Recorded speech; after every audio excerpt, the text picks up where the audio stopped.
Hi hello welcome to my channel. ಯಾರೆಲ್ಲ ಇನ್ನೂ ಈ ಚಾನಲ್ನ ಸಬ್ಸ್ಕ್ರೈಬ್ ಆಗಿಲ್ಲ ದಯವಿಟ್ಟು ಈ ಕೂಡಲೇ ಸಬ್ಸ್ಕ್ರೈಬ್ ಆಗಿ.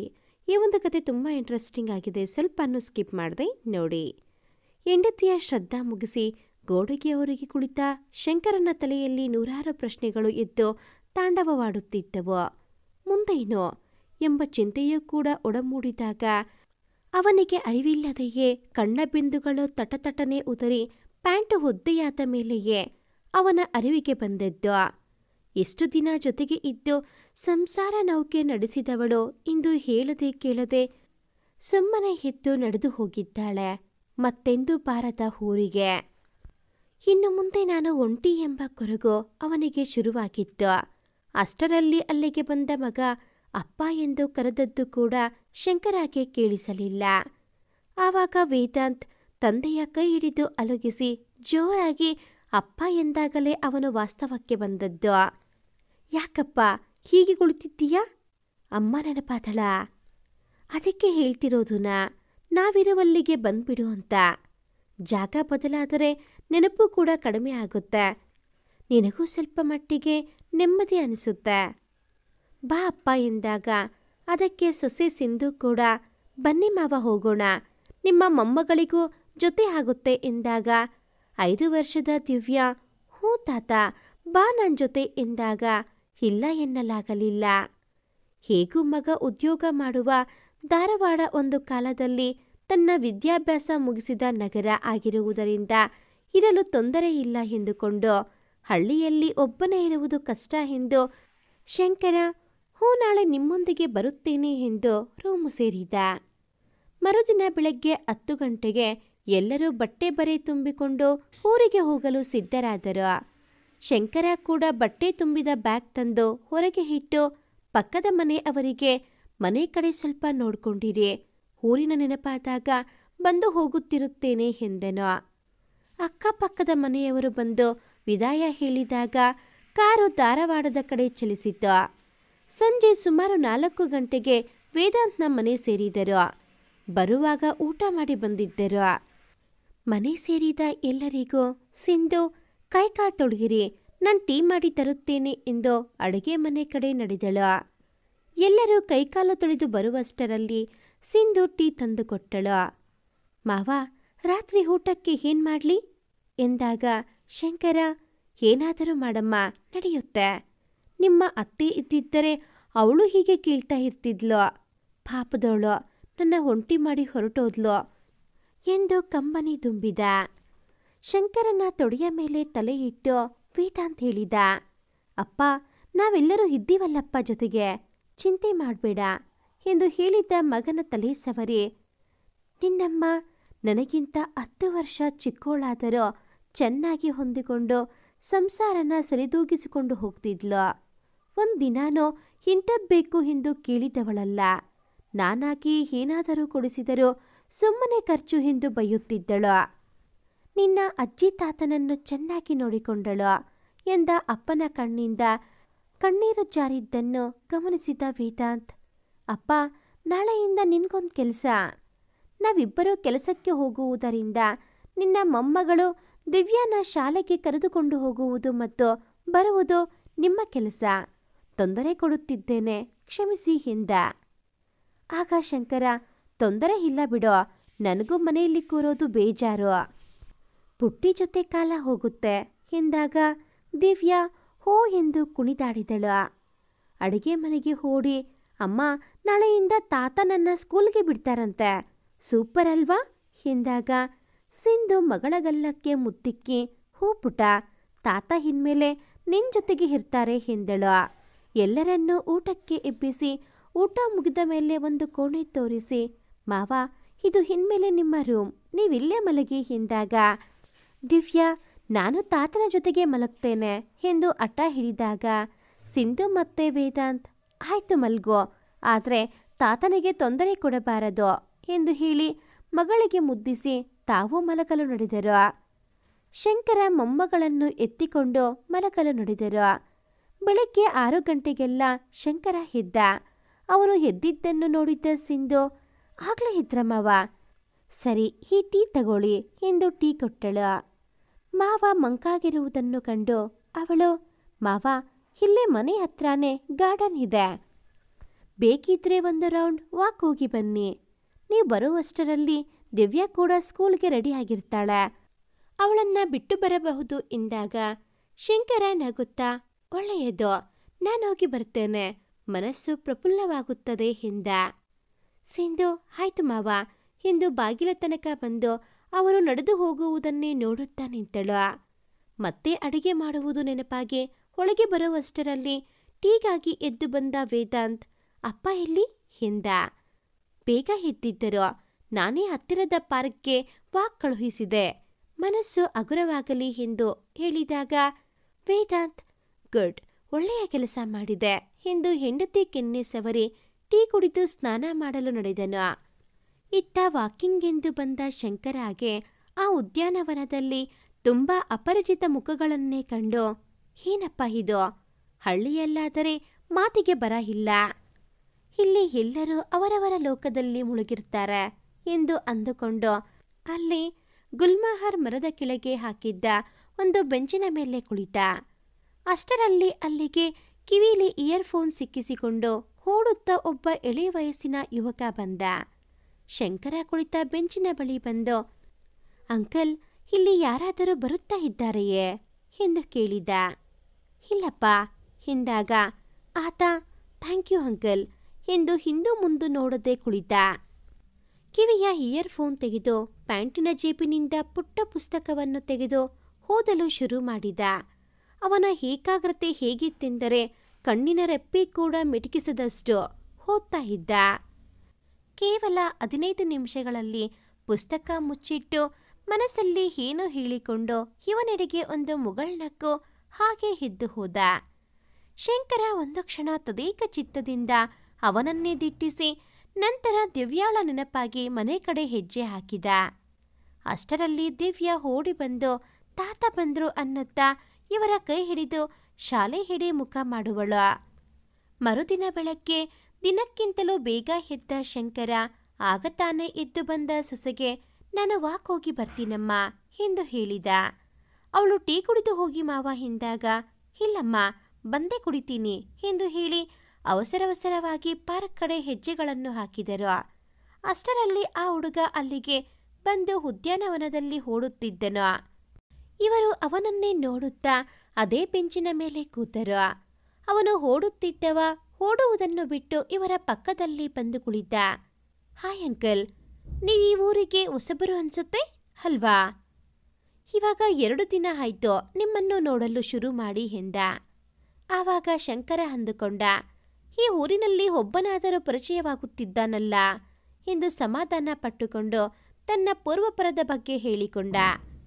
ಅನಂತರ ಆ ಯುವಕನ ಬಗ್ಗೆ ಕೇಳಿದಾಗ ಅವನು, ನನ್ನ ಹೆಸರು ಅರ್ಜುನ್ ಎಂದ. ಎಲ್ಲಿರುತ್ತೀಯಪ್ಪ, ಅಪ್ಪ ಅಮ್ಮ ಏನ್ ಮಾಡ್ತಾರೆ ಅಂದಾಗ ಹುಡುಗ ಸ್ವಲ್ಪ ಮಂಕಾದ. ನಂತರ ಸುಧಾರಿಸಿಕೊಂಡು ಹೇಳಿದ, ಅಂಕಲ್, ನಾನು ಪತ್ರಿಕೋದ್ಯಮ ವಿಭಾಗದಲ್ಲಿ ಓದುತ್ತಿದ್ದೇನೆ, ಅಪ್ಪ ಅಮ್ಮ ಯಾರೂ ಇಲ್ಲ. ಎದುರು ಕೈ ಮಾಡಿ ತೋರಿಸುತ್ತಾ, ಅಲ್ಲಿ ಎದುರಿಗೆ ಕಾಣಿಸ್ತಿದೆಯಲ್ವಾ, ಆ ಅನಾಥಾಶ್ರಮದಲ್ಲಿ ನಾನಿರೋದು, ಬೆಳೆದಿರೋದು ಅಲ್ಲಿಯೇ. ನನಗೆ ಮತ್ತೆ ನನ್ನಂಥವರಿಗೆ ಅಲ್ಲಿ ಒಬ್ಬರೇ ಆಸರೆ, ಅವರೇ ಸುಧಾ ಅಮ್ಮ. ಶಂಕರಾಗೆ ತಟ್ಟನೆ ಏನೋ ಹೊಳೆದಂತಾಗಿ ಮನಸ್ಸು ಗೊಂದಲದ ಗೂಡಾಗಿತ್ತು. ಅಷ್ಟರಲ್ಲಿ ಆ ಹುಡುಗ, ಅಯ್ಯೋ ಅಂಕಲ್, ಲೇಟ್ ಆಯ್ತು, ಅಮ್ಮ ದಾರಿ ಕಾಯ್ತಾ ಇರ್ತಾರೆ ಎಂದವನೇ ಬಿರುಸಿನ ಹೆಜ್ಜೆ ಹಾಕುತ್ತಾ ಸಾಗಿದ. ಇವರು ಆ ಎದುರಿನ ಅನಾಥಾಶ್ರಮವನ್ನೇ ನೋಡುತ್ತಾ ಮನೆಗೆ ಮರಳಿದರು. ಎಂದಿಗಿಂತ ಈ ದಿನ ಯಾಕೋ ಸಪ್ಪಗಿರುವುದನ್ನು ಕಂಡು ಸಿಂಧು, ವೇದಾಂತ್, ಏನಾಯ್ತು, ಯಾಕೆ ಸಪ್ಪಗಿದ್ದೀರಾ ಎಂದಿದ್ದಕ್ಕೆ ಶಂಕರ, ಏನೂ ಇಲ್ಲ, ದಿವ್ಯಾ ಬಾ ಪುಟ, ಶಾಲೆಗೆ ಲೇಟಾಗುತ್ತೆ ಅಂದಾಗ ವೇದಾಂತ್, ಅಪ್ಪ, ಈ ದಿನ ದಿವ್ಯಾ ಶಾಲೆಯಲ್ಲಿ ಪೇರೆಂಟ್ ಮೀಟಿಂಗ್ ಇದೆ, ಅದಕ್ಕೆ ನಾವಿಬ್ಬರು ಶಾಲೆಗೆ ಹೋಗಿ ಹಾಗೆಯೇ ಆಫೀಸ್ಗೆ ಹೋಗುತ್ತೇವೆ ಎಂದನು. ಆಗ ಸಿಂಧು, ಮಾವ, ನೀವು ಸ್ನಾನ ಮಾಡಿ ತಿಂಡಿ ತಿನ್ನಿ, ಮಧ್ಯಾಹ್ನದ ಊಟ ಕೂಡ ರೆಡಿ ಇದೆ, ಮಾಡಿ ಎಂದು ಹೇಳಿ ಕಾರು ಹತ್ತಿದರು. ದಿವ್ಯಾ ಕಾರು ಹತ್ತಿದ ತಕ್ಷಣವೇ ತಾತ ಬಾ ಎಂದು ಕೈ ಮಾಡಿದಳು. ಶಂಕರನು ಬಾ ಹೇಳಿ ಒಳಗೆ ಬಂದು ಕೂತ. ಆರಾಮ ಕುರ್ಚಿ ಮೇಲೆ ಕೂತವನಿಗೆ ಸುಧಾ ಎಂಬ ಹೆಸರು ತಲೆ ಕುರಿತಿತ್ತು. ನಾಳೆ ಏನೆಂಬುದನ್ನು ತಿಳಿದರಾಯಿತು ಎಂದು ಸ್ನಾನಕ್ಕೆ ನಡೆದ. ಸ್ನಾನ ಮುಗಿಸಿ ತಿಂಡಿ ತಿಂದು ಮತ್ತೆ ಆರಾಮ್ ಕುರ್ಚಿ ಮೇಲೆ ಕುಳಿತವನನ್ನು ಬೆಂಬಿಡದೆ ಕಾಡುತ್ತಿದೆ ನೆನಪು. ದೂರದ ಹಳ್ಳಿಯಿಂದ ಮೊದಲ ಬಾರಿ ಹೋದಲೆಂದೇ ಸಿಟಿಗೆ ಬಂದದ್ದ ಶಂಕರಾಗೆ ಧಾರವಾಡ ಮಹಾನಗರಿಯ ತರಹ ಕಾಣುವುದಷ್ಟೇ ಅಲ್ಲದೆ ಹೊಸ ಊರು ಹೊಸ ಜನ ಹೇಗಪ್ಪ ಹೊಂದಿಕೊಳ್ಳುವುದು ಎಂದು ಒದ್ದಾಡುತ್ತಿದ್ದ. ಮೊದಲ ದಿನ ಹೆದರುತ್ತಲೇ ಕಾಲೇಜಿಗೆ ಹೋದ ಅವನಿಗೆ ಎಲ್ಲರೂ ಆತ್ಮೀಯರಾಗಿಯೇ ಕಂಡರು. ಎಲ್ಲ ಚೆನ್ನಾಗಿದ್ದರೆ ದಿನಗಳು ಕ್ಷಣಗಳ ಹಾಗೆ ಉರುಳುತ್ತವೆ ಅಲ್ಲವೇ? ಇವನಿಗೂ ಹೀಗೆಯೇ ಆಯಿತು. 2 ವರ್ಷ ಕಳೆಯುವ ಹೊತ್ತಿಗೆ ಶಂಕರ ಕಾಲೇಜ್ನಲ್ಲಿ ಹೀರೋನೇ ಆಗಿ ಹೋಗಿದ್ದ. ಓದುವುದರಲ್ಲಿ ಮಾತ್ರವಲ್ಲದೆ ಆಟ ಹಾಗೂ ಇನ್ನಿತರ ಚಟುವಟಿಕೆಗಳಲ್ಲೂ ಮುಂದೆ ಇದ್ದ. ಇಂತಹ ಸಂದರ್ಭದಲ್ಲಿ ಅಲ್ಲವೇ ಅವನ ಜೀವನದಲ್ಲಿ ಅವಳು ಬಂದಿದ್ದು. ಅವಳೇ ಸುಧಾ. ಶಂಕರ 3ನೇ ವರ್ಷದ BA ಓದುವಾಗ ಅವಳು ಮೊದಲ ವರ್ಷದ ವಿದ್ಯಾರ್ಥಿನಿಯಾಗಿ ಬಂದದ್ದು. ನೀಲವಾದ ಜಡೆ, ಹಣೆಗೊಂದು ಸುಂದರ ಬೊಟ್ಟು, ನೀಲಿ ಬಣ್ಣದ ಚೂಡಿದಾರ್ ಹಾಕಿ ಹಂಸನಡಿಗೆಯಲ್ಲಿ ನಡೆದು ಬರುತ್ತಿದ್ದರೆ ಕಾಲೇಜ್ನ ಎಲ್ಲ ಹುಡುಗರ ಕಣ್ಣು. ಅಷ್ಟೇ ಯಾಕೆ, ಹುಡುಗಿಯರ ಅಸೂಯೆಯ ದೃಷ್ಟಿ ಅವಳ ಮೇಲೆ ಇತ್ತು. ಯಾರ ಜೊತೆಗೋ ಮಾತನಾಡುತ್ತಾ ನಿಂತ ಶಂಕರ ಮೂಗಿಗೆ ಮಲ್ಲಿಗೆಯ ಸುವಾಸನೆ ತಾಗಿದೊಡನೆಯೇ ತಿರುಗಿ ನೋಡಿದರೆ ದೇವಲೋಕದ ಗಾಂಧರ್ವ ಕನ್ಯೆಯ ಹಾಗೆ ಕಂಡ ಅವಳನ್ನು ನೋಡಿ ಬಿಟ್ಟ ಕಣ್ಣು ಬಿಟ್ಟ ಹಾಗೆ ನೋಡುತ್ತಿದ್ದ. ಅವಳು ದಾಟಿಕೊಂಡು ಹೋದ ಎಷ್ಟೋ ಹೊತ್ತಿನ ಮೇಲೆಯೇ ವಾಸ್ತವಕ್ಕೆ ಬಂದ. ಅಷ್ಟರಲ್ಲಿ ಸುತ್ತ ನಿಂತ ಗೆಳೆಯರು ಶಂಕರನನ್ನು ರೇಗಿಸುತ್ತಿದ್ದರು. ಏನೋ ನೋಡಿದ ಕೂಡ್ಲೇ ಲವ್ವಾ? ಸೂಪರ್ ಕಣೋ. ಅತ್ತಿಗೆ ಹಿಂದ ವಿಜಯ್ನ ತಲೆಗೊಂದು ಮುಟಕಿ ಕ್ಲಾಸ್ಗೆ ಬಂಡ್ರೋ, ತಡವಾಗುತ್ತೆ ಎಂದು ಜಾಗ ಕಿತ್ತ ಶಂಕರನ ಕಂಡು ಗೆಳೆಯರು ಬಿದ್ದು ಬಿದ್ದು ನಗುತ್ತಿದ್ದರು. ಹೀಗೆಯೇ 2 ತಿಂಗಳ ಕಾಲ ಶಂಕರನ ಪ್ರೇಮಾರಾಧನೆ ಸುಧಾ ಕಾರಿಡಾರ್ನಲ್ಲಿ ಓಡಾಡುವಾಗ ಬರೀ ಕಣ್ಣಲ್ಲೆಯೇ ಸಾಗುತ್ತಿತ್ತು. ಅದರ ಅರಿವು ಅವನಿಗೆ ಎಳ್ಳಷ್ಟು ಇರದಷ್ಟು. ಒಂದು ದಿನ ಪ್ರಿನ್ಸಿಪಾಲ್ ಕ್ಲಾಸ್ ನಡೆಯುವಾಗ ಅಟೆಂಡರ್ ಹತ್ತಿರ ಒಂದು ನೋಟಿಸ್ ಕಳಿಸಿದರು. ಎಲ್ಲ ತರಗತಿಯ ವಿದ್ಯಾರ್ಥಿ ನಾಯಕರು ಪ್ರಿನ್ಸಿಪಲ್ ರೂಮಿಗೆ ಬರಬೇಕು ಎಂದು. ಎಲ್ಲ ತರಗತಿಯಿಂದ ಎಲ್ಲ ನಾಯಕರು ಹೋದರು. ಶಂಕರ ಕೂಡ ಹೋದ. ಪ್ರಿನ್ಸಿಪಾಲ್ರು ಎಲ್ಲರಿಗೂ ನಮ್ಮ ಕಾಲೇಜ್ನಲ್ಲಿ ಒಂದು ಸಮಾರಂಭ ಇಟ್ಟುಕೊಂಡಿದ್ದು, ಎಲ್ಲರೂ ಅದರಲ್ಲಿ ಭಾಗಿಯಾಗಬೇಕು, ವಿವಿಧ ಸಾಂಸ್ಕೃತಿಕ ಕಾರ್ಯಕ್ರಮಗಳನ್ನು ನಡೆಸಬೇಕು ಎಂದು ತಿಳಿಸಿ ಸಹಾಯಕ್ಕೆ ನಿಮ್ಮ ಕನ್ನಡ ಉಪನ್ಯಾಸಕರ ಸಹಾಯ ತೆಗೆದುಕೊಂಡು ಮುಂದುವರಿಯಿರಿ ಎಂದು ಹೇಳಿದರು. ಆ ಕನ್ನಡ ಉಪನ್ಯಾಸಕರಿಗೆ ಶೇಕ್ಸ್ಪಿಯರ್ ಒಂದು ತರಹ ದೇವರಿದ್ದ ಹಾಗೆ. ಅವರು ರೋಮಿಯೋ ಜೂಲಿಯೆಟ್ ನಾಟಕ ಮಾಡಿಸಲು ಮುಂದಾದರು. ಶಂಕರ ರೋಮಿಯೋ ಆದ. ಆದರೆ ಅವನ ಜೂಲಿಯೆಟ್ ಆಗಿ ಯಾವ ಹುಡುಗಿನೂ ಆಯ್ಕೆ ಆಗಿರಲಿಲ್ಲ. ಅದರ ಸಲುವಾಗಿ ಅವರಿಬ್ಬರ ಪಾತ್ರ ಬಿಟ್ಟು ಉಳಿದ ಪಾತ್ರವನ್ನು ಪ್ರಾಕ್ಟೀಸ್ ಮಾಡಿಸುತ್ತಿದ್ದರು. ಶಂಕರ ಒಂದು ಮೂಲೆಯಲ್ಲಿ ನಿಂತು ಅದನ್ನು ನೋಡುತ್ತಿದ್ದ. ಇದ್ದಕ್ಕಿದ್ದಂತೆ ಬಾಗಿಲ ಕಡೆಯಿಂದ ಮೈ ಕಮಿನ್ ಸರ್ ಧ್ವನಿ ಬಂದ ಕಡೆ ಎಲ್ಲರೂ ತಿರುಗಿದರೆ ಕನ್ನಡ ಸರ್ ಬಾಮ್ಮ, ನೀನಿರದೆ ನಾಟಕ ಮುಂದುವರಿಯುತ್ತಿಲ್ಲ ಎಂದಾಗ ಅಲ್ಲಿಯೇ ನಿಂತ ವಿಜಯ್ ಹೋ ಎಂದು ಚೀರಿದನು. ಹೋ ಬನ್ನಿ ಜೂಲಿಯೆಟ್ ಅವರೇ ಎಂದಾಗ ಎಲ್ಲರೂ ನಗುಗಡಲಿನಲ್ಲಿ ತೇಲಿದರು. ಶಂಕರ ನಾಚಿಕೆಯಿಂದ ತಲೆ ಕೆಳಗೆ ಮಾಡಿದರೆ ಅವಳಿಗೆ ಕಣ್ಣೀರು ಬರುವುದೊಂದೇ ಬಾಕಿ ಇತ್ತು. ವಿಜಯ್ನೇ ಮುಂದಾಗಿ ಸಾರಿ ರೇಗಿಸಿದ್ದಕ್ಕೆ, ಬನ್ನಿ ನಾಟಕ ಮುಂದುವರಿಸೋಣ ಎಂದಾಗ ಸುಮ್ಮನೆ ತಲೆ ಆಡಿಸಿದರು. ವಿಜಯ್ನೇ ಮುಂದುವರಿದು, ಹಾಯ್, ನಾನು ವಿಜಯ್, ನಾಟಕದಲ್ಲಿ ರಾಜನ ಪಾತ್ರ ಮಾಡುತ್ತಿದ್ದೇನೆ. ಇವನು ನಿಮ್ಮ ರೋಮಿಯೋ, ಐ ಮೀನ್ ನಾಟಕದಲ್ಲಿ. ಹೆಸರು ಶಂಕರ ಅಂತ ಎಂದಾಗ ಶಂಕರ ಹಾಯ್ ಅಂತ ಕೈ ಚಾಚಿ, ನಿಮ್ಮ ಹೆಸರು ಎಂದಾಗ ಅವಳು ಸುಧಾ ಎಂದು ಕೈ ಮುಂದೆ ಚಾಚಿದಳು. ಸುಧಾ ಹೆಸರು ಎಷ್ಟು ಮುದ್ದಾಗಿದೆ. ಅವಳ ಹೆಸರು ಕೂಡ ಗೊತ್ತಿರದ ಅವನಿಗೆ ಅವಳೇ ನಾಯಕಿಯಾಗಿ ಬಂದರೆ ಹೇಗಿರಬೇಡ. ಖುಷಿಯಿಂದ ಮನಸ್ಸು ನವಿಲಿನಂತೆ ಗರಿಗೆದರಿತು. ಹೀಗೆ ಸುಧಾ ಮತ್ತೆ ಶಂಕರನ ನಾಟಕ ತರಬೇತಿ ನಡೆಯುತ್ತಿತ್ತು.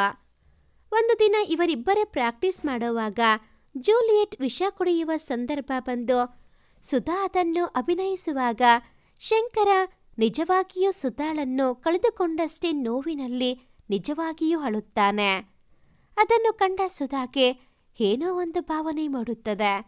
ನಾಟಕ ಸ್ಟೇಜ್ ಮೇಲೆ ನಡೆಯುವ ಹೊತ್ತಿಗೆ ಸುಧಾ ಮತ್ತೆ ಶಂಕರ ನಿಜವಾದ ರೋಮಿಯೋ ಜೂಲಿಯೆಟ್ನೇ ಆಗಿರುತ್ತಾರೆ. ಎಲ್ಲರ ಮೆಚ್ಚುಗೆ ಪಡೆದ ನಾಟಕ ಇವರಿಬ್ಬರ ಪ್ರೀತಿಗೂ ಸೇತುವೆ ಆಗುತ್ತೆ. ಒಬ್ಬರನ್ನೊಬ್ಬರು ಅರಿತುಕೊಂಡು ಸಾಗುತ್ತಿದ್ದರು. ಸುಧಾಗೆ ಇಷ್ಟು ದಿನ ಕಾಳು ಹಾಕುತ್ತಿದ್ದ ಹುಡುಗರೆಲ್ಲ ಇವರಿಬ್ಬರ ಪ್ರೀತಿಯನ್ನು ಕಂಡು ಸುಧಾಗೆ ತಂಗಿಯ ಸ್ಥಾನವನ್ನು ನೀಡಿ ಬೇರೆ ಹುಡುಗಿಯರ ಹಿಂದೆ ಸುತ್ತಲು ಆರಂಭಿಸಿದರು. ಎಲ್ಲಿಯೂ ಹಿಲ್ಲೆಯನ್ನು ಮೀರದ ಇವರ ಪ್ರೇಮ ಇಡೀ ಕಾಲೇಜಿನಲ್ಲಿ ಎಲ್ಲರ ಮೆಚ್ಚುಗೆಗೆ ಪಾತ್ರವಾಯಿತು. ಸುಧಾ ಇರದ ಜೀವನವನ್ನು ಊಹಿಸಿಕೊಳ್ಳುವುದು ಶಂಕರಗೆ ಅಸಾಧ್ಯವಾಗಿತ್ತು. ಸುಧಾ ಕೂಡ ಒಂದು ಕ್ಷಣ ಬಿಟ್ಟಿರದಷ್ಟು ಹಚ್ಚಿಕೊಂಡಿದ್ದಳು. ಒಂದು ದಿನ ಪಾರ್ಕಿನಲ್ಲಿ ಗುಲ್ಮೋಹರ್ ಗಿಡದ ಕೆಳಗೆ ಕುಳಿತುಕೊಂಡು ಒಂದೊಂದೇ ಹೂವಿನ ಪಕಲೆಗಳನ್ನು ಆಯ್ದುಕೊಳ್ಳುತ್ತಾ ಶಂಕರಗೆ, ನಾನೊಂದು ವೇಳೆ ನಿನಗೆ ಸಿಗದೆ ಹೋದರೆ ಏನ್ ಮಾಡುತ್ತೀಯಾ ಎಂದಾಗ ಶಂಕರ ಅವಳ ಬಾಯಿ ಮೇಲೆ ಕೈ ಇಟ್ಟು, ದಯವಿಟ್ಟು ಹಾಗೆ ಮಾತನಾಡಬೇಡ, ನೀನಿರದಿದ್ದರೆ ಸತ್ತೇ ಹೋಗುತ್ತೇನೆ ಎಂದಾಗ ಸುಧಾ, ಹೋಗ್ಲಿ ಬಿಡು ಕೋತಿ ಎಂದು ಹಣೆಗೊಂದು ಸಿಹಿ ಮುದ್ರೆ ಹೊತ್ತಿದ್ದಳು. ಶಂಕರ, ಸುಧಾ, ಒಂದ್ ವೇಳೆ ನಾನ್ ನಿನಗೆ ಸಿಗದಿದ್ದರೆ ಎಂದಾಗ ಅವಳು ಮುಗುಳ್ನಗುತ್ತಾ, ಬೇರೆ ಯಾರನ್ನೂ ಮದುವೆಯಾಗದೆ ಹಾಗೆಯೇ ಉಳಿಯುತ್ತೇನೆ ಎಂದು ಎದ್ದು ಸಾಗಿದಳು. ಸುಧಾ ಲೇಡೀಸ್ ಹಾಸ್ಟೆಲ್ನಲ್ಲಿದ್ದರೆ ಶಂಕರ ಗೆಳೆಯರ ಜೊತೆ ಸೇರಿ ಒಂದು ರೂಮ್ ಮಾಡಿಕೊಂಡಿದ್ದ. ಸುಧಾ ಕಾಲೇಜಿಗೆ ಬರುವಾಗ ಶಂಕರನ ರೂಮಿನ ಬಳಿ ಬಂದು ನಿಂತು ಇಬ್ಬರೂ ಸೇರಿ ಒಟ್ಟಿಗೆ ಕಾಲೇಜ್ ಸೇರುತ್ತಿದ್ದರು. ನೋಡಿದವರೆಲ್ಲ ಹೊಟ್ಟೆ ಹುರಿದುಕೊಳ್ಳುವ ಹಾಗೆ ಇವರಿಬ್ಬರ ಜೋಡಿ ಇತ್ತು. ಸುಧಾ ಎಷ್ಟು ಒಳ್ಳೆಯವಳೋ ಅಷ್ಟೇ ಹಠ. ಶಂಕರನೇ ಕೆಲವು ಬಾರಿ ಅವಳ ಹಠಕ್ಕೆ ಸೋಲುತ್ತಿದ್ದ. ಸೋಲುವುದರಲ್ಲೂ ಒಂದು ತರಹ ಖುಷಿ ಸಿಗುತ್ತಿತ್ತು. ಕಾರಣ ಅವಳು ಇವನು ಸೋತು ಬಂದಾಗ ಬಿಗಿದಪ್ಪಿ ಕೆನ್ನೆಗೆ ಒಂದು ಮುತ್ತಿಡುತ್ತಿದ್ದಳು. ಚಳಿ ಇದೆ ಬೇಡ ಎಂದರೂ ಐಸ್ ಕ್ರೀಮ್ ತಿನ್ನುವುದು, ಹೀಗೆ ಬರೀ ಸತಾಯಿಸುತ್ತಿದ್ದಳು. ಒಂದು ಬಾರಿ ಕಾಲೇಜ್ನಿಂದ ಹಿಂದಿರುಗುವಾಗ ಅಚಾನಕ್ಕಾಗಿ ದೋ ಎಂದು ಮಳೆ ಸುರಿಯಲು ಪ್ರಾರಂಭಿಸಿತು. ಶಂಕರ, ಸುಧಾ, ಇಲ್ಲೇ ಎಲ್ಲಾದರೂ ಶೆಲ್ಟರ್ಗಳಿಗೆ ನಿಲ್ಲೋಣ ಎಂದರೂ ಕೇಳದೆ, ಬೇಡ ಬೇಡ, ಮಳೆಯಲ್ಲಿ ನೆನೆದಾಗ ದೊರೆಯುವ ಆನಂದ ನಿನಗೇನ್ ಗೊತ್ತು, ಬಾ ಎಂದು ಆತನ ತೋಳಿಗೆ ಹೊರಗಿ ಹೆಜ್ಜೆ ಹಾಕುತ್ತಾ ಬಂದಳು. ಮರುದಿನ ಎಷ್ಟೊತ್ತಾದರೂ ಬಾರದ ಅವಳ ದಾರಿ ಕಾಯ್ದು ಅವನೊಬ್ಬನೇ ಕಾಲೇಜ್ಗೆ ಹೋದನು. ಹೋದ ಮೇಲೆಯೇ ಅವಳ ಗೆಳತಿ ಸುನಿತಾಳಿಂದ ಗೊತ್ತಾಗುತ್ತದೆ, ಸುಧಾ ನಿನ್ನೆ ಮಳೆಯಲ್ಲಿ ನೆನೆದ ಕಾರಣ ಜ್ವರ ಹಿಡಿದು ಮಲಗಿದ್ದಾಳೆ ಎಂದು. ಒಂದು ಕ್ಷಣವೂ ಆತನಿಗೆ ಅಲ್ಲಿ ನಿಲ್ಲಲಾಗಲಿಲ್ಲ. ಲೇಡೀಸ್ ಹಾಸ್ಟೆಲ್ ಹೋಗುವುದು ತಪ್ಪು, ಹೋದರೂ ಒಳಗೆ ಬಿಡುವುದಿಲ್ಲ ಎಂದು ಗೊತ್ತಿದ್ದರೂ ಕಾಲುಗಳು ಯಾಂತ್ರಿಕವಾಗಿ ಆ ಕಡೆ ಚಲಿಸತೊಡಗಿದವು. ನೋಡುತ್ತಲೇ ಆತ ಹಾಸ್ಟೆಲ್ ಹತ್ತಿರ ಇರುವ ಕಾಂಪೌಂಡ್ ಪಕ್ಕ ನಿಂತುಕೊಂಡು ಒಳಗೆ ಹೇಗೆ ಹೋಗುವುದು ಎಂದು ಯೋಚಿಸುತ್ತಾ ನಿಂತಾಗ ಈತನ ಪಕ್ಕದಲ್ಲಿ ಯಾರೋ ದಾಟಿಕೊಂಡು ಹೋದರು. ನೋಡುತ್ತಾನೆ, ಸುಧಾಳ ಕೈ ಹಿಡಿದು ಯಾರೋ ಒಬ್ಬ ಯುವಕ ಕಾರಿನ ಕಡೆಗೆ ಕರೆದುಕೊಂಡು ಹೋಗಿ ಕಾರ್ ಹತ್ತಿಸಿದ. ಕಾರು ಹೊರಟಿತು. ಶಂಕರಗೆ ತಲೆಯಲ್ಲಿ ನೂರಾರು ಗೊಂದಲಗಳು. ಅಲ್ಲಿ ನಿಲ್ಲಲಾರದೆ ತನ್ನ ರೂಮಿಗೆ ಬಂದು ಬಾಗಿಲು ಹಾಕಿ ಹೊತ್ತು ಮಲಗಿದ. ಮರುದಿನ ಅವಳ ದಾರಿಯನ್ನು ಕಾಯದೆ ಸ್ವಲ್ಪ ಮುಂಚೆಯೇ ಕಾಲೇಜ್ ಹೋಗಿ ಉದ್ಯಾನವನದಲ್ಲಿ ಕುಳಿತುಕೊಂಡ. ಸುಧಾ ಇವನನ್ನು ಹುಡುಕುತ್ತಾ ಅಲ್ಲಿಗೆ ಬಂದಳು. ಬಂದವಳೆ ಇವನ ಪಕ್ಕ ಆತು ಕೂತು ಮುಖವನ್ನು ತನ್ನೆಡೆಗೆ ತಿರುಗಿಸಿಕೊಂಡಳು. ಸಾರಿ ಶಂಕರ್, ನಿನ್ನೆ ನೀನು ಹಾಸ್ಟೆಲ್ ಹತ್ತಿರ ಬಂದಾಗ ಮಾತನಾಡಿಸಲು ಸಾಧ್ಯವಾಗಲಿಲ್ಲ. ಅಣ್ಣ ಜೊತೆಗೆ ಇದ್ದು ಆಸ್ಪತ್ರೆಗೆ ಕರೆದುಕೊಂಡು ಹೋದನು ಎಂದಾಗ ಶಂಕರ ಮುಖ ಊರಗಲವಾಯಿತು. ಹೌದಾ, ನಿನ್ನೆ ನಿನ್ನ ಜೊತೆಗೆ ಇದ್ದದ್ದು ನಿಮ್ಮ ಅಣ್ಣನಾ ಎಂದಾಗ ಸುಧಾ ತಲೆಗೊಂದು ಮುಟುಕಿ, ಓಹೋ, ರಾಯರು ಬೇರೆ ಏನೋ ಅಂದುಕೊಂಡಿದ್ರಾ ಎಂದು ನಕ್ಕಳು. ಆಗ ಶಂಕರ ಅವಳ ಕೈ ಹಿಡಿದು, ನಿಮ್ಮ ಮನೆಯಲ್ಲಿ ನಮ್ಮ ಮದುವೆಗೆ ಒಪ್ಪುತ್ತಾರಾ ಎಂದಾಗ, ಹ್ಞೂ, ಒಪ್ಪಿಕೊಳ್ಳುತ್ತಾರೆ. ನಾನೆಂದರೆ ನಮ್ಮ ಮನೆಯವರಿಗೆ ಪ್ರಾಣ, ಯಾವತ್ತೂ ನನ್ನ ಇಷ್ಟಕ್ಕೆ ಅಡ್ಡಿ ಮಾಡಿಲ್ಲ ಎಂದಾಗ ಶಂಕರ್ ದೀರ್ಘ ಉಸಿರು ಬಿಟ್ಟ. ಆಗ ಸುಧಾ, ನಿಮ್ಮ ಮನೆಯಲ್ಲಿ ನನ್ನ ಒಪ್ಪುತ್ತಾರಾ ಎಂದಾಗ ಅವನು, ನಾಳೆ 8 ಗಂಟೆಗೆ ಸಿದ್ಧವಾಗಿರೋ, ನಿನ್ನ ಹಾಸ್ಟೆಲ್ ಹತ್ತಿರ ಎಂದಾಗ ಅವಳು ತಿರುಗಿ ಒಂದು ಮಾತನಾಡದೆ ಹೂ ಎಂದು ತಲೆ ಆಡಿಸಿದಳು. ಮರುದಿನ ಅವನು ಹೇಳಿದ ಹಾಗೆ ಸಿದ್ಧವಾಗಿ ನಿಂತಿದ್ದಳು. ಅವಳನ್ನು ಕರೆದುಕೊಂಡು ಬಸ್ ಸ್ಟಾಪಿನ ಕಡೆ ನಡೆದು ತಮ್ಮ ಊರಿನ ಬಸ್ ಹತ್ತಿದ. ಸುಧಾ, ಎಲ್ಲಿಗೆ ಹೋಗುತ್ತಿರುವುದು ನಾವು ಎಂದಾಗ, ಸುಧಾ, ನಮ್ಮ ಊರಿಗೆ ಎಂದಾಗ ಅವಳು ಭಯಗೊಂಡಳು. ಅಯ್ಯೋ, ಇವಾಗ ಯಾಕೆ ಅಲ್ಲಿ ಎಂದಾಗ ಅವನು, ನಿನ್ನೆ ನೀ ಕೇಳಿದ್ದ ಪ್ರಶ್ನೆಗೆ ಉತ್ತರಿಸಲು ಎಂದ. ಊರಿಗೆ ಹೋಗಿ ಮನೆಯನ್ನು ತಲುಪಿದರು. ಮನೆಯವರಿಗೆ ಶಂಕರ್ ಜೊತೆಗೆ ಬಂದ ಹುಡುಗಿ ನೋಡಿ ಅಚ್ಚರಿಯೇನೂ ಆಗಲಿಲ್ಲ. ಯಾಕೆಂದರೆ ಶಂಕರ್ ಒಮ್ಮೆ ಮನೆಗೆ ಬಂದಾಗ ಸುಧಾ ವಿಷಯ ತಿಳಿಸಿದ್ದನು. ಬಂಗಾರದ ಬೊಮ್ಮೆಯಂತಹ ಸುಧಾಳನ್ನು ನೋಡಿ ಶಂಕರ್ನ ಅಪ್ಪ ಅಮ್ಮನಿಗೆ ಖುಷಿಯಾಯಿತು. ಅದಕ್ಕಿಂತ ಹೆಚ್ಚಾಗಿ ಅವಳ ಸರಳ ನಡೆನುಡಿ ಎಲ್ಲರೂ ಮೆಚ್ಚಿದರು. ಶಂಕರಮ್ಮ ಸುಧಾಗೆ ಒಂದು ಸೀರೆಯನ್ನು ನೀಡಿ ಆದಷ್ಟು ಬೇಗ ಸೊಸೆಯಾಗಿ ಬಂದು ಮನೆ ತುಂಬಿಸು ಎಂದಾಗ ಸುಧಾ ನಾಚುತ್ತಾ ಕಾಲಿಗೆ ಬಿದ್ದು ಆಶೀರ್ವಾದ ತೆಗೆದುಕೊಂಡಳು. ಮಧ್ಯಾಹ್ನದ ಊಟವನ್ನು ಮುಗಿಸಿ ಮತ್ತೆ ಧಾರವಾಡದ ಬಸ್ ಹತ್ತಿದರು. ಬಸ್ ಹತ್ತಿ ಶಂಕರ್ ಹೆಗಲಿಗೆ ಹೊರಗೆ ನನಗೆ ನಿಮ್ಮ ಕುಟುಂಬ ಬಹಳ ಇಷ್ಟವಾಯಿತು ಎಂದಳು. ಹಾಗೆಯೇ ನಿದ್ದೆಗೆ ಜಾರಿದ ಅವಳನ್ನು ಶಂಕರ್ ಕೆನ್ನೆ ತಟ್ಟಿ ಊರು ಬಂದ ಮೇಲೆ ಎಬ್ಬಿಸಿದ. ಅವಳನ್ನು ಹಾಸ್ಟೆಲ್ ಬಿಟ್ಟು ತಾನು ರೂಮಿನ ದಾರಿ ಹಿಡಿದನು. ಹೀಗೆ ದಿನಗಳು ಹುರುಳುತ್ತಿದ್ದವು. ಅವತ್ತು ಸುಧಾಳ ಹುಟ್ಟುಹಬ್ಬದ ದಿನ. ಹಿಂದಿನ ದಿನ ಇಡೀ ಪೇಟೆ ಬೀದಿಯೆಲ್ಲ ತಿರುಗಿ ಅವಳಿಗೆ ಇಷ್ಟವೆಂದು ಕೆಂಪು ಬಣ್ಣದ ಅರಳಿನ ಬಂಗಾರದ ಉಂಗುರವನ್ನು ತಂದು ಇಟ್ಟುಕೊಂಡು ರಾತ್ರಿಯೆಲ್ಲ ನಿದ್ದೆ ಇರದೆ ಕಳೆದಿದ್ದ. ಮರುದಿನ ಎಷ್ಟೊತ್ತುಕಾದರೂ ಸುಧಾ ರೂಮಿನ ಬಳಿ ಬರಲಿಲ್ಲ.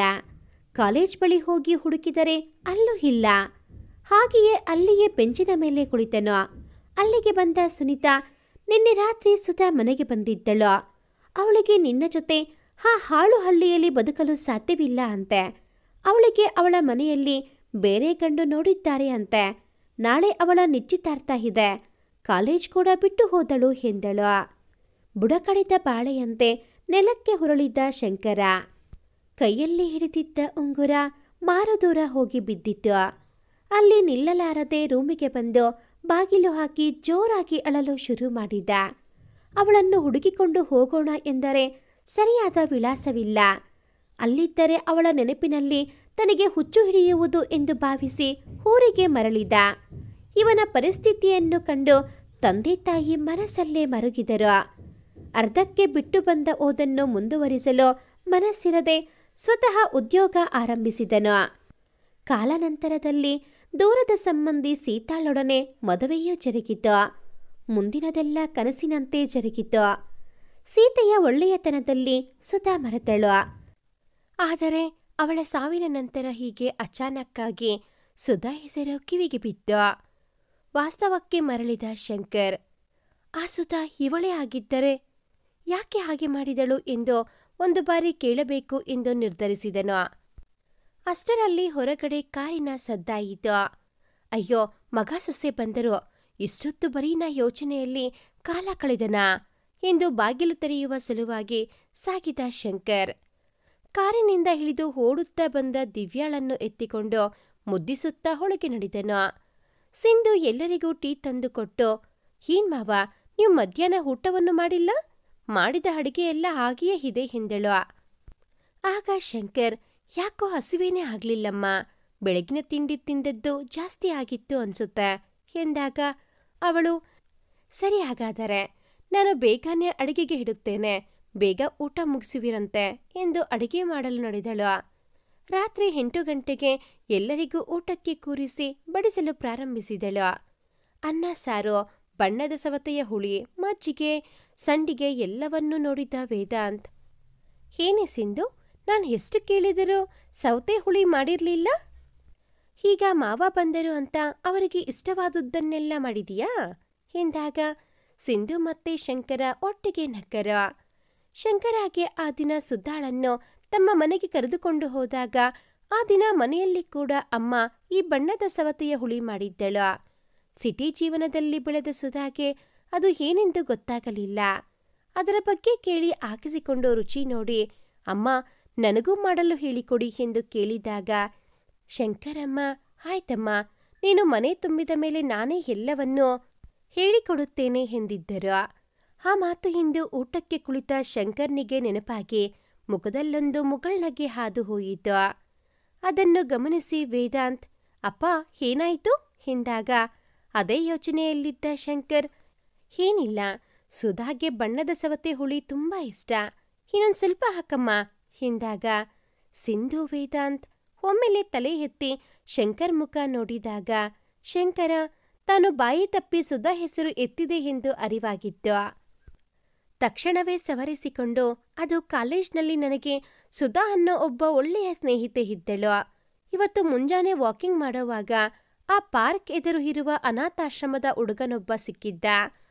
ಅವನು ಅದನ್ನು ನಡೆಸುವವರು ಸುಧಾ ಎಂಬ ಹೆಸರಿನವರು ಎಂದು ಕೇಳಿ ಅವಳ ನೆನಪಾಯಿತು ಅಷ್ಟೇ ಎಂದನು. ಆಗ ಸಿಂಧು, ಹೋ ಹೌದ ಮಾವ, ಆದರೆ ಈ ಸುಧಾ ಯಾರೋ ಬೇರೆ ಇರಬಹುದು. ಯಾಕೆಂದರೆ ಇವರೊಬ್ಬ ನತದೃಷ್ಟೆ, ಪಾಪ ಯಾರೂ ಇಲ್ಲ ಎಂದಾಗ ಊಟ ಮುಗಿಸಿ ವರಾಂಡಕ್ಕೆ ಬಂದ ಶಂಕರ, ಯಾಕಮ್ಮ ಏನಾಯ್ತು ಎಂದಾಗ ಅವಳು ಹೇಳಲು ಶುರು ಮಾಡಿದಳು. ಸುಧಾಳ ಕುಟುಂಬ ತುಂಬ ಶ್ರೀಮಂತ ವರ್ಗದವರು. ಸುಧಾಗೆ ಹೋದಲಿ ಎಂದು ಧಾರವಾಡಕ್ಕೆ ತಂದು ಇಟ್ಟರಂತೆ. ಆವಾಗ ಇವಳಿಗೆ ಅಲ್ಲಿ ಯಾರದೋ ಮೇಲೆ ಪ್ರೀತಿ ಶುರುವಾಗಿತ್ತು. ಒಂದು ದಿನ ಇವಳನ್ನು ನೋಡಲು ಹಾಸ್ಟೆಲ್ಗೆ ಬಂದ ಅವರ ಅಣ್ಣ ಗೇಟ್ ಬಳಿ ನಿಂತ. ಆ ಹುಡುಗ ಮತ್ತು ತನ್ನ ತಂಗಿಯನ್ನು ನೋಡಿ ಕಾಲೇಜ್ನಲ್ಲಿ ವಿಚಾರಿಸಿ ಅವರ ಪ್ರೀತಿಯ ಬಗ್ಗೆ ತಿಳಿದುಕೊಂಡು ಊರಿಗೆ ಮರಳಿದ್ದಾನೆ. ತನ್ನ ಕುಟುಂಬದ ಜೊತೆ ಮಾತನಾಡಿ ಅವಳಿಗೆ ಒಂದು ಹುಡುಗನನ್ನು ನೋಡಿ ಮದುವೆಯ ಎಲ್ಲಾ ಸಿದ್ಧತೆಗಳನ್ನು ಮಾಡಿಕೊಂಡು ರಾತ್ರಿಯಲ್ಲಿ ಬಂದು ಸುನಿತಾಳ ಹತ್ತಿರ ಸುಳ್ಳು ಹೇಳಿಸಿ ಅವಳನ್ನು ಬಲವಂತವಾಗಿ ಕರೆದುಕೊಂಡು ಹೋಗಿದ್ದಾನೆ. ಮರುದಿನ ಮದುವೆಯ ಎಲ್ಲಾ ಸಿದ್ಧತೆ ಮಾಡಿ ಸುಧಾಳನ್ನು ಬಲವಂತವಾಗಿ ಸಿದ್ಧ ಮಾಡಿ ಕುಟುಂಬದ ಸದಸ್ಯರು ಕಾರತ್ತಿದರು. ತಾನೊಂದು ಬಗೆದರೆ ದೈವವೊಂದು ಬಗೆಯಿತು ಎಂಬಂತೆ ಅವರ ಕಾರ್ ಅಪಘಾತಕ್ಕೆ ಈಡಾಯಿತು. ಸುಧಾ ದೂರ ಸಿಡಿದು ಬಿದ್ದಿದ್ದಳು. ಉಳಿದ ಎಲ್ಲರೂ ಈ ಲೋಕದ ಯಾತ್ರೆಯನ್ನು ಮುಗಿಸಿಯಾಗಿತ್ತು. ಕೋಮಾದಲ್ಲಿ ಮಲಗಿದ ಸುಧಾ ಇದ್ದದ್ದು 3 ತಿಂಗಳ ನಂತರ. ಅಷ್ಟೊತ್ತಿಗೆ ಮನೆಯವರೆಲ್ಲ ಸತ್ತು ಹೋದ ಸುದ್ದಿ ಕೇಳಿ ಜೋರಾಗಿ ಅತ್ತು ಆ ಹುಡುಗನನ್ನು ಹುಡುಕಿಕೊಂಡು ಹೋದರೆ ಆತ ಬೇರೆ ಮದುವೆ ಆಗಿದ್ದನಂತೆ. ತಿರುಗಿ ಬಂದ ಸುಧಾ ತನ್ನ ಸಮಸ್ತ ಆಸ್ತಿಯನ್ನು ಮಾರಿ ಮದುವೆಯನ್ನು ಮಾಡಿಕೊಳ್ಳದೆ ಆ ಅನಾಥಾಶ್ರಮವನ್ನು ಆರಂಭಿಸಿದರು. ಎಷ್ಟೋ ಜನರ ಕತ್ತಲೆ ಬದುಕನ್ನು ಬೆಳಗಿದ ಅವರು ಮಾತ್ರ ನೋವನ್ನೇ ತಿಂದರು ಎಂದ ಸಿಂಧೂಳ ಕಣ್ಣಂಚಲ್ಲೂ ನೀರಿತ್ತು. ಸೊಸೆಯ ಕಡೆ ತಿರುಗೀನೂ ನೋಡದೆ ರೂಮು ಸೇರಿದರು. ಕಾರಣ ಕಣ್ಣಲ್ಲಿ ಅಗಾಧ ನೋವು ತುಂಬಿತ್ತು. ಕಣ್ಣೀರಿನ ಜೊತೆ ರೂಮಿಗೆ ಬಂದು ಚಿಕ್ಕ ಮಗುವಿನಂತೆ ಬಿಕ್ಕಿ ಬಿಕ್ಕಿ ಅತ್ತನು. ತಾನೇ ಅವಳನ್ನು ತಪ್ಪಾಗಿ ತಿಳಿದೆ. ಎಷ್ಟೊಂದು ಕಷ್ಟದಲ್ಲಿ ಬದುಕಿದಳು ಅವಳು. ಇನ್ನು ಮೇಲಾದರೂ ಅವಳಿಗೆ ಕೊನೆ ಪಕ್ಷ ಒಬ್ಬ ಒಳ್ಳೆಯ ಸ್ನೇಹಿತನಾಗಿ ಇರೋಣ. ನಾಳೆ ಅವಳನ್ನು ಭೇಟಿ ಮಾಡಿ ಮಾತನಾಡುವ ಎಂದು ಹೇಳಿ ಮಲಗಿದ. ಬೆಳಗ್ಗೆ ಬೇಗ ಎದ್ದು ಆಶ್ರಮದ ಕಡೆ ನಡೆಯತೊಡಗಿದ. ತಿಳಿ ನೀಲಿ ಬಣ್ಣದ ಸೀರೆಯನ್ನು ಹುಟ್ಟು ಯಾರೋ ಗಿಡಗಳಿಗೆ ನೀರುಣಿಸುತ್ತಿದ್ದರು. ಶಂಕರ ಮೆಲ್ಲಗೆ ಸುಧಾ ಎಂದ. ತಿರುಗಿದ ಆ ಮುಖದಲ್ಲಿ ಅದೇ ಮಂದಹಾಸ. ಮೊದಲ ದಿನ ಕಾಲೇಜ್ನಲ್ಲಿ ಕಣ್ಣಂತೆ ಕಂಡಳು. ನೀರಿನ ಪೈಪ್ ಹಿಡಿದ ಅವಳ ಕೈಯತ್ತ ಗಮನ ಹೋಯಿತು. ಅದೇ ಹುಟ್ಟು ಹಬ್ಬದ ದಿನ ತೆಗೆದುಕೊಂಡ ಕೆಂಪು ಬಣ್ಣದ ಹರಳಿನ ಉಂಗುರ ಬಿಸಿಲಿಗೆ ಹೊಳೆಯುತ್ತಿತ್ತು. ಇಬ್ಬರ ಬಾಯಲ್ಲೂ ಮಾತಿಲ್ಲ. ಕಣ್ಣಿಂದ ನೀರು ಜಾರುತ್ತಿತ್ತು. ಪ್ರೇಮಿಗಳಿಗೆ ಸಾವಿದೆ, ಆದರೆ ಪ್ರೀತಿಗೆ ಸಾವಿಲ್ಲ. ಅವರ ಮಧ್ಯೆ ಈಗ ಅಂತಹ ಯಾವ ಭಾವನೆಗಳೂ ಇರಲಿಲ್ಲ. ಇಬ್ಬರಲ್ಲೂ ಒಂದು ಪ್ರಭುತ್ವ ಬೆಳೆದಿತ್ತು. ಸುಧಾಳ ಜೀವನ ಆ ಅನಾಥಾಶ್ರಮವಾಗಿತ್ತು. ಮಕ್ಕಳೇ ಅವಳ ಬದುಕಾಗಿತ್ತು. ಶಂಕರ ಕೂಡ ಮಗ ಸೊಸೆ ಮೊಮ್ಮಗಳ ಒಪ್ಪಿಗೆ ಪಡೆದು ಅವರನ್ನು ಆಗಾಗ ಬಂದು ಭೇಟಿಯಾಗುವ ಭರವಸೆ ನೀಡಿ ತಾವೂ ಕೂಡ ಆ ಆಶ್ರಮದ ದಾರಿ ತುಳಿದರು. ಸುಧಾಳ ಬೆನ್ನೆಲುಬಾಗಿ ನಿಲ್ಲಲು ಅವಳಿಗೆ ಒಬ್ಬ ಉತ್ತಮ ಸ್ನೇಹಿತನಾಗಿ ಅವಳ ಮತ್ತೆ ಆ ಅನಾಥಾಶ್ರಮದ ಎಲ್ಲ ಉಸ್ತುವಾರಿಯನ್ನು ತಾವೇ ವಹಿಸಿಕೊಂಡರು. ಈ ಒಂದು ಕತೆ ನಿಮಗೆ ಇಷ್ಟ ಆಗಿದ್ದಲ್ಲಿ ಪ್ಲೀಸ್ ಲೈಕ್ ಮಾಡಿ, ಶೇರ್ ಮಾಡಿ, ಹಾಗೆಯೇ ಕಾಮೆಂಟ್ ಮಾಡೋದನ್ನು ಮರಿಬೇಡಿ. ಹಾಗೆಯೇ ಇನ್ನೂ ಯಾರೆಲ್ಲ ಈ ಚಾನಲ್ಗೆ ಸಬ್ಸ್ಕ್ರೈಬ್ ಆಗಿಲ್ಲ, ದಯವಿಟ್ಟು ಈ ಕೂಡಲೇ ಸಬ್ಸ್ಕ್ರೈಬ್ ಆಗಿ. Thanks for watching this video.